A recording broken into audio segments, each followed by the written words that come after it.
Setiap orang pasti pernah merasa kesal dengan sikap keluarga, tetangga, atau teman yang menyebalkan. Mungkin mereka suka mengomentari hidup kita, menyebarkan gosip, atau bahkan bersikap tidak adil. Terkadang, ujian terberat justru datang dari orang-orang yang seharusnya mendukung kita. Bayangkan, bagaimana perasaan Nabi Yusuf saat saudara-saudaranya sendiri tega membuangnya ke dalam sumur karena iri hati. Atau bagaimana Rasulullah tetap bersabar menghadapi celaan dan gangguan dari kaumnya, bahkan dari keluarga dekatnya. Jika para nabi saja diuji dengan orang-orang terdekat, bukankah kita juga harus bersiap menghadapi hal serupa? Islam tidak menjanjikan hidup tanpa ujian. Justru dalam Al-Quran Allah menegaskan bahwa kita akan diuji dengan berbagai hal, termasuk dari orang-orang di sekitar kita. Lalu, bagaimana cara kita menghadapi mereka tanpa membiarkan hati kita terbakar oleh amarah dan dendam? Apakah harus membalas dengan cara yang sama? Atau ada solusi yang lebih baik? Mari kita renungkan dan pelajari lebih dalam bagaimana Islam mengajarkan cara menghadapi ujian ini dengan kebijaksanaan dan ketenangan hati. Menyadari bahwa ini adalah ujian dari Allah. Saat kita diuji dengan keluarga, tetangga, atau teman yang menyebalkan, reaksi pertama yang sering muncul adalah perasaan marah, kecewa, atau bahkan ingin membalas. Namun sebelum kita bertindak atau mengeluarkan kata-kata yang mungkin disesali di kemudian hari, ada satu hal yang harus kita sadari. Semua ini adalah ujian dari Allah. Allah sudah memberitahu bahwa ujian itu pasti ada. Allah tidak pernah menjanjikan bahwa hidup kita akan selalu mulus tanpa gangguan.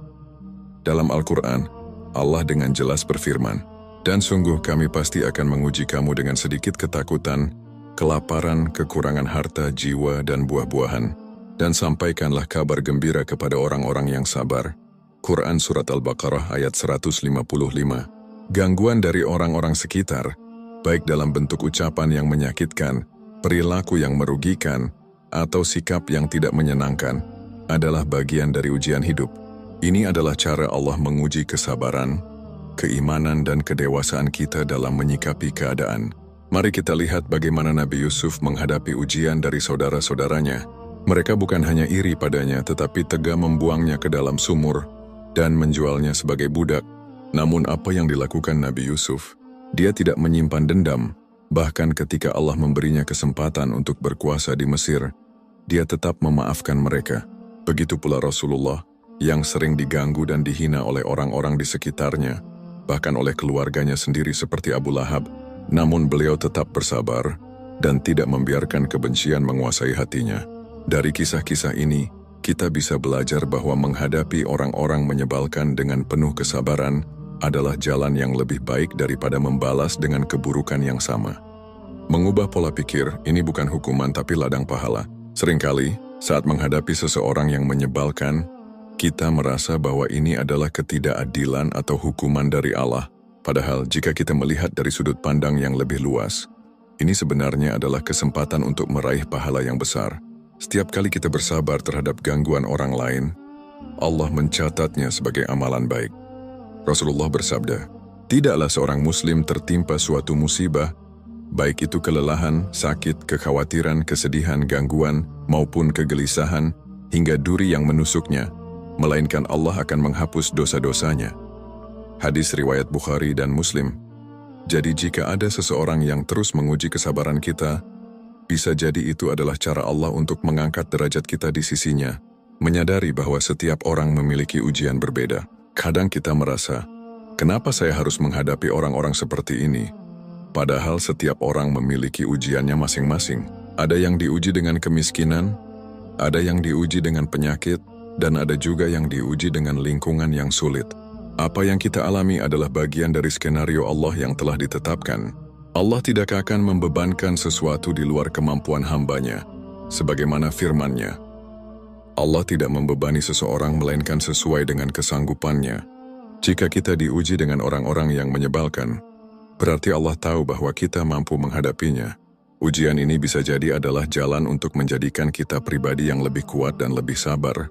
Jadi angka pertama dalam menghadapi ujian dari orang-orang menyebalkan adalah menyadari bahwa ini adalah bagian dari ujian hidup yang telah Allah tetapkan. Bukan untuk menyiksa kita, tetapi untuk menguji kesabaran dan keimanan kita. Ketika kita melihat ujian ini sebagai ladang pahala dan kesempatan untuk mendekatkan diri kepada Allah, hati kita akan lebih tenang.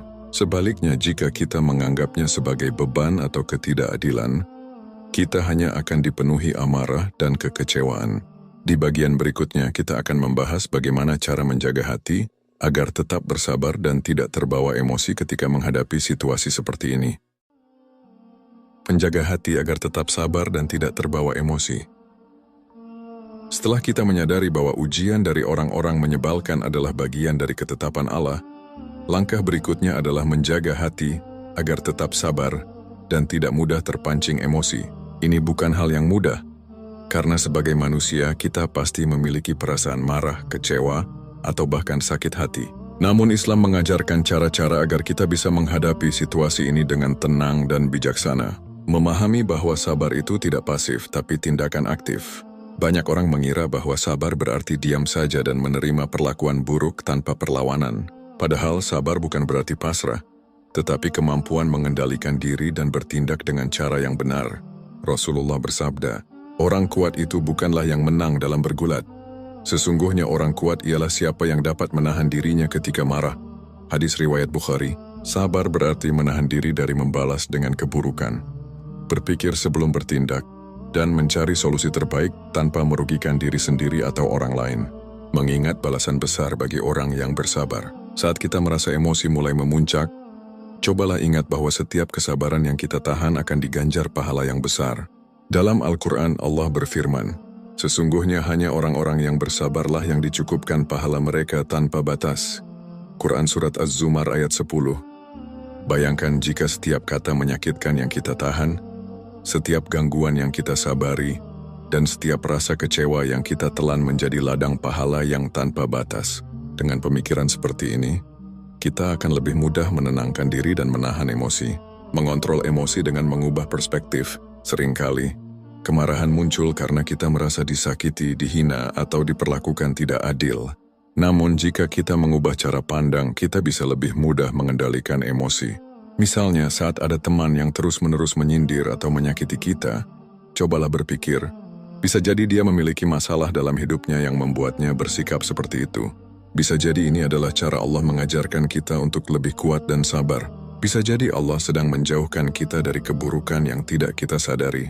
Dengan mengubah perspektif, kita tidak lagi melihat mereka sebagai musuh, tetapi sebagai bagian dari ujian yang harus kita hadapi dengan bijaksana, menghindari konfrontasi yang tidak perlu.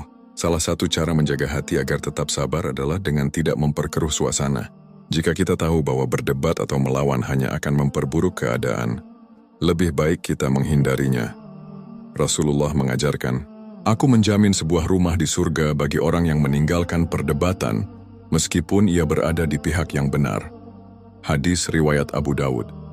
Kadang, diam lebih baik daripada berbicara hanya untuk membalas atau membuktikan bahwa kita benar. Jika kita bisa menahan diri dari konfrontasi yang tidak perlu, hati kita akan lebih tenang. Menenangkan diri dengan zikir dan doa. Salah satu cara paling efektif untuk menenangkan hati adalah dengan mengingat Allah melalui zikir dan doa. Rasulullah bersabda, "Ketahuilah bahwa dengan mengingat Allah, hati menjadi tenang." Quran Surat Ar-Ra'd ayat 28. Saat kita merasa marah atau kesal, cobalah membaca istighfar. Dengan berzikir dan berdoa, hati kita akan lebih mudah tenang dan tidak terbakar oleh emosi. Menjaga jarak tanpa memutus silaturahmi. Jika seseorang terlalu sering menyakiti kita dan sulit untuk diajak berkomunikasi dengan baik, kita boleh menjaga jarak tanpa harus memutus silaturahmi. Rasulullah pernah menghadapi orang-orang yang menyakitinya, tetapi beliau tidak serta-merta memusuhi mereka. Dalam beberapa kasus, menjaga jarak justru bisa menjadi solusi terbaik agar kita tidak terus-menerus merasa sakit hati atau terprovokasi. Namun kita tetap harus menjaga adab dan tidak membalas keburukan dengan keburukan. Menjaga hati agar tetap sabar dan tidak terbawa emosi saat menghadapi orang-orang menyebalkan memang tidak mudah, tetapi sangat mungkin dilakukan jika kita memahami ilmunya. Di bagian berikutnya, kita akan membahas bagaimana menghadapi mereka dengan akhlak yang baik, tanpa harus mengorbankan harga diri atau membiarkan diri kita terus disakiti. Menghadapi mereka dengan akhlak yang baik. Setelah memahami bahwa gangguan dari orang-orang sekitar adalah ujian dari Allah dan belajar menjaga hati agar tetap sabar, langkah berikutnya adalah menghadapi mereka dengan akhlak yang baik. Ini adalah salah satu ajaran Islam yang sangat ditekankan, karena akhlak yang baik bukan hanya bermanfaat bagi diri sendiri, tetapi juga bisa mengubah hati orang lain. Namun bagaimana caranya tetap bersikap baik kepada orang yang sering menyakiti kita? Bukankah itu terasa berat? Islam memberikan beberapa prinsip yang bisa kita terapkan agar kita tetap menjaga harga diri, tanpa membalas keburukan dengan keburukan. Mengingat bahwa akhlak yang baik adalah ciri orang beriman, Islam sangat menekankan pentingnya akhlak dalam kehidupan sehari-hari. Rasulullah bersabda, sesungguhnya orang yang paling sempurna imannya adalah yang paling baik akhlaknya. Menunjukkan akhlak yang baik bukan berarti membiarkan diri diperlakukan buruk, tetapi berusaha tetap bersikap dewasa dan terhormat, meskipun menghadapi orang-orang yang menyebalkan. Allah juga berfirman dalam Al-Quran, tolaklah kejahatan itu dengan cara yang lebih baik. Maka tiba-tiba orang yang di antara kamu dan dia ada permusuhan, akan menjadi seperti teman yang setia. Quran Surat Fussilat ayat 34. Ayat ini mengajarkan bahwa akhlak yang baik bisa meluluhkan hati orang yang awalnya bersikap buruk kepada kita. Menjawab keburukan dengan kebaikan. Saat seseorang bersikap menyebalkan, naluri kita seringkali ingin membalas dengan cara yang sama. Namun Islam mengajarkan hal yang berbeda. Rasulullah bersabda, bukanlah seorang mukmin yang suka mencela, melaknat, berkata keji, dan berkata kasar. Hadis riwayat Tirmizi. Jika kita tetap tenang dan menanggapi dengan kata-kata yang baik, seringkali orang tersebut akan merasa malu atau setidaknya mengurangi sikap buruknya. Misalnya, jika ada tetangga yang suka menggosip tentang kita, jangan membalas dengan menyebarkan gosip tentangnya. Sebaliknya, bersikaplah ramah saat bertemu dengannya, menggunakan kata-kata yang bijak dan menenangkan. Rasulullah adalah teladan dalam menggunakan kata-kata yang lembut, bahkan kepada orang yang memusuhinya.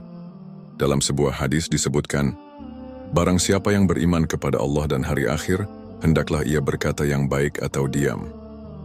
Hadis riwayat Bukhari dan Muslim. Jika kita harus menanggapi seseorang yang menyebalkan, gunakanlah kata-kata yang tenang dan tidak emosional. Hindari nada tinggi, sindiran atau kata-kata kasar. Dengan cara ini, kita tidak memperburuk keadaan dan tetap menjaga harga diri, menjaga sikap tenang dan tidak mudah terprovokasi. Orang-orang yang menyebalkan seringkali justru ingin melihat kita marah atau kehilangan kendali. Jika kita tetap tenang, maka mereka tidak mendapatkan apa yang mereka inginkan. Jika merasa mulai marah, cobalah mengambil napas dalam-dalam dan menghembuskannya perlahan, berwudu jika memungkinkan. Karena air bisa menenangkan emosi, mengalihkan perhatian ke hal lain sebelum merespons mereka. Dengan cara ini kita bisa tetap bersikap bijak tanpa terbawa emosi, memaafkan tapi tetap bijak. Memaafkan bukan berarti membiarkan diri kita terus disakiti. Islam memang menganjurkan untuk memaafkan, tetapi bukan berarti kita harus terus-menerus menerima perlakuan buruk. Allah berfirman, dan balasan suatu kejahatan adalah kejahatan yang setimpal. Tetapi barang siapa memaafkan dan berbuat baik, maka pahalanya atas tanggungan Allah. Quran Surat Asy-Syura ayat 40, jika memungkinkan, berikan maaf kepada mereka, tetapi tetaplah bersikap bijak. Jika seseorang sering menyakiti kita, kita bisa menjaga jarak tanpa harus membenci atau mendendam. Menjadi contoh kebaikan, terkadang, cara terbaik untuk menghadapi orang-orang menyebalkan adalah dengan menjadi contoh kebaikan bagi mereka. Jika kita tetap bersikap baik, lambat laun mereka mungkin akan menyadari kesalahan mereka dan berubah. Misalnya, jika tetangga sering bersikap kasar, tetaplah bersikap ramah dan membantu saat mereka membutuhkan. Jika ada teman kerja yang suka mencari kesalahan kita, tetaplah profesional dan tidak terlibat dalam intrik. Jika ada anggota keluarga yang sulit diajak berkomunikasi, cobalah bersikap lebih sabar dan tidak mudah tersinggung. Sikap kita bisa menjadi cerminan ajaran Islam yang sebenarnya. Dan siapa tahu, orang-orang yang awalnya menyebalkan justru berubah menjadi lebih baik karena melihat teladan dari kita. Menghadapi orang-orang menyebalkan dengan akhlak yang baik bukan berarti membiarkan diri diinjak-injak, tetapi menunjukkan bahwa kita lebih dewasa dan lebih kuat dalam mengendalikan diri. Di bagian selanjutnya, kita akan membahas bagaimana membatasi interaksi dengan mereka tanpa harus memutus silaturahmi, agar kita tetap bisa menjaga ketenangan hati tanpa melanggar ajaran Islam. Membatasi interaksi tanpa memutus silaturahmi. Terkadang, ada orang yang terus-menerus menyakiti kita dengan perkataan atau perbuatan mereka. Setelah kita berusaha sabar, menjaga akhlak, dan merespons dengan kebaikan, tetapi mereka tetap saja menyebalkan. Apa yang harus kita lakukan? Islam mengajarkan keseimbangan antara menjaga hubungan baik dan melindungi diri dari hal-hal yang merusak kedamaian hati. Dalam situasi seperti ini, membatasi interaksi bisa menjadi solusi, tetapi dengan tetap menjaga nilai-nilai silaturahmi. Memahami batasan dalam silaturahmi, banyak orang salah paham bahwa menjaga silaturahmi berarti harus selalu dekat dengan semua orang, termasuk mereka yang merugikan kita. Padahal Islam tidak mewajibkan kita untuk berteman dekat dengan semua orang, tetapi hanya melarang kita memutus hubungan secara total. Rasulullah bersabda, tidak halal bagi seorang muslim untuk mendiamkan saudaranya lebih dari 3 hari. Mereka bertemu lalu saling berpaling. Yang terbaik di antara mereka adalah yang pertama memberi salam. Hadis riwayat Bukhari dan Muslim. Hadis ini menunjukkan bahwa meskipun ada masalah, kita tetap harus menjaga hubungan minimal, seperti memberi salam atau menjawab sapaan. Namun, kita tidak diwajibkan untuk terus berinteraksi intens dengan orang yang sering menyakiti kita. Menjaga jarak dengan cara yang bijak. Jika seseorang terus-menerus menyakiti kita, maka menjaga jarak bisa menjadi cara terbaik untuk melindungi hati kita. Namun caranya harus tetap bijak agar tidak menimbulkan konflik baru. Beberapa cara yang bisa dilakukan. Jaga komunikasi seperlunya. Jika perlu berkomunikasi, lakukan dengan singkat dan langsung ke intinya tanpa terlalu banyak berbasa-basi. Hindari pembicaraan yang bisa memicu konflik. Jika sudah tahu bahwa berbicara terlalu lama dengan mereka hanya akan menimbulkan masalah, lebih baik batasi percakapan pada hal-hal penting saja. Menjaga jarak ini bukan berarti membenci, tetapi lebih kepada melindungi diri dari interaksi yang hanya membawa energi negatif. Menghindari konfrontasi yang tidak perlu. Beberapa orang menyebalkan karena mereka suka mencari masalah atau memprovokasi kita. Dalam situasi seperti ini, menghindari konfrontasi adalah langkah yang lebih bijaksana daripada terus-menerus berdebat atau membela diri. Jika kita merasa seseorang terus mencari kesalahan kita, cobalah untuk tidak terlalu merespons atau terpancing emosi. Sikap tenang justru bisa membuat mereka kehilangan motivasi untuk terus mengganggu. Tetap berbuat baik dari jauh. Menjaga jarak bukan berarti memutus segala bentuk kebaikan. Kita tetap bisa menunjukkan sikap baik meskipun tidak sering berinteraksi. Misalnya dengan mendoakan mereka dalam kebaikan, menyapa jika bertemu, tanpa harus berbasa-basi panjang. Kadang sikap baik kita meskipun dari jauh bisa meluluhkan hati mereka dan mengurangi permusuhan. Fokus pada lingkungan yang positif. Saat kita merasa terganggu oleh orang-orang tertentu, cobalah untuk lebih banyak menghabiskan waktu dengan orang-orang yang membawa pengaruh positif. Rasulullah bersabda, perumpamaan teman yang baik dan teman yang buruk seperti penjual minyak wangi dan pandai besi. Penjual minyak wangi mungkin memberimu hadiah atau engkau membeli darinya, atau setidaknya engkau mendapatkan aroma harum darinya. Adapun pandai besi, mungkin ia membakar pakaianmu atau engkau mencium bau yang tidak sedap darinya. Hadis riwayat Bukhari dan Muslim. Memilih lingkungan yang positif bukan berarti menghindari semua orang yang menyebalkan, tetapi lebih kepada menyeimbangkan diri agar kita tidak terus-menerus terpengaruh oleh energi negatif. Jika diperlukan, bicarakan dengan baik. Dalam beberapa kasus, membatasi interaksi saja mungkin tidak cukup. Jika seseorang benar-benar mengganggu hidup kita dan membuat kita tidak nyaman, kita bisa mencoba berbicara dengan mereka secara baik-baik. Cara berbicara yang baik. Pilih waktu yang tepat ketika suasana tidak sedang panas. Gunakan kata-kata yang lembut, bukan tuduhan atau hinaan. Sampaikan perasaan kita tanpa menyalahkan secara langsung. Jika memungkinkan, cari solusi yang bisa membuat hubungan tetap baik tanpa harus terus berkonflik. Namun jika setelah berbicara pun mereka tetap tidak berubah, maka kembali ke langkah sebelumnya. Tetap menjaga jarak dengan bijak. Tidak semua hubungan bisa berjalan harmonis, tetapi Islam mengajarkan kita untuk tetap menjaga keseimbangan. Jika ada orang yang terlalu sering menyakiti kita, kita boleh membatasi interaksi tanpa harus memutus silaturahmi. Di bagian selanjutnya, kita akan membahas bagaimana mengambil pelajaran dari ujian ini dan mendekatkan diri kepada Allah, agar pengalaman ini tidak hanya menjadi beban, tetapi juga sarana untuk meningkatkan kualitas diri kita. Mengambil pelajaran dari ujian dan mendekatkan diri kepada Allah.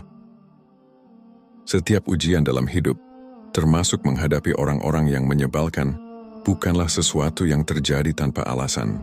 Sebagai seorang Muslim, kita diajarkan untuk selalu mencari hikmah di balik setiap kejadian. Jika kita hanya fokus pada rasa sakit hati, kesal atau marah, maka kita akan terus merasa terbebani. Namun, jika kita melihatnya sebagai bagian dari perjalanan menuju kedewasaan dan kedekatan dengan Allah, maka ujian ini bisa menjadi sarana untuk memperbaiki diri. Menyadari bahwa ujian ini adalah cara Allah menguatkan kita. Dalam hidup, kita akan selalu bertemu dengan berbagai macam karakter manusia. Ada yang baik, ada yang menyebalkan, ada yang selalu menolong, dan ada yang justru menjadi ujian bagi kesabaran kita. Allah berfirman, "Dan sungguh kami pasti akan menguji kamu dengan sedikit ketakutan, kelaparan, kekurangan harta, jiwa, dan buah-buahan. Dan sampaikanlah kabar gembira kepada orang-orang yang sabar." Quran Surat Al-Baqarah ayat 155. Setiap interaksi yang kita jalani bisa menjadi ujian untuk melihat sejauh mana kita bisa mengendalikan diri. Apakah kita tetap tenang atau justru ikut terbawa emosi? Jika kita bisa melewatinya dengan baik, maka kita telah naik satu tingkat dalam perjalanan keimanan kita. Menggunakan ujian ini untuk muhasabah diri, daripada terus menyalahkan orang lain atas perilaku mereka, kita bisa menggunakan momen ini untuk introspeksi diri, bertanya kepada diri sendiri, apakah saya juga pernah menyebalkan bagi orang lain tanpa saya sadari? Apakah ini cara Allah mengajarkan saya untuk lebih memahami perasaan orang lain? Apakah ada sifat dalam diri saya yang harus diperbaiki agar saya lebih bijaksana dalam berinteraksi? Seringkali, ujian dari orang lain adalah cerminan dari sesuatu yang perlu kita perbaiki dalam diri kita sendiri. Bisa jadi Allah sedang mengajarkan kita untuk lebih sabar, lebih ikhlas atau lebih rendah hati, meningkatkan kualitas doa dan ibadah. Tidak ada yang bisa memberikan ketenangan sejati selain Allah. Ketika hati kita lelah menghadapi orang-orang menyebalkan, cara terbaik untuk menenangkan diri adalah dengan mendekatkan diri kepadanya.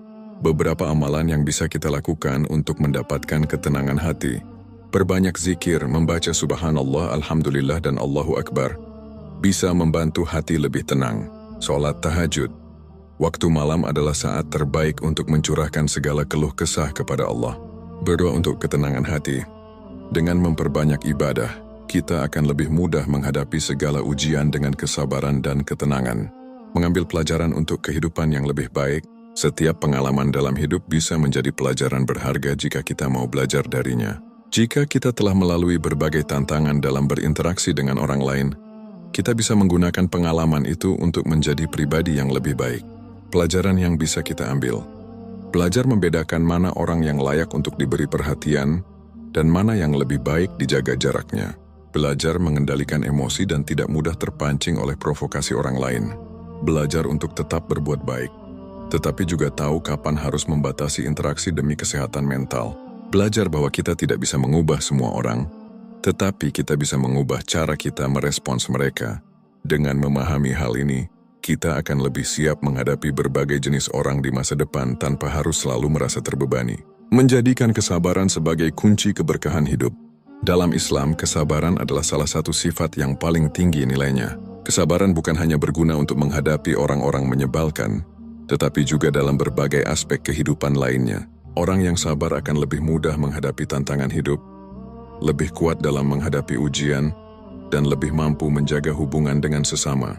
Jika kita berhasil mengasah kesabaran dalam menghadapi orang-orang yang sulit, maka kita telah membangun fondasi yang kuat untuk menjadi pribadi yang lebih dewasa dan bijaksana. Kesimpulan, menghadapi keluarga, tetangga, atau teman yang menyebalkan adalah bagian dari ujian hidup yang tidak bisa dihindari. Namun Islam mengajarkan kita untuk tidak sekadar mengeluh, tetapi mencari hikmah di balik setiap ujian.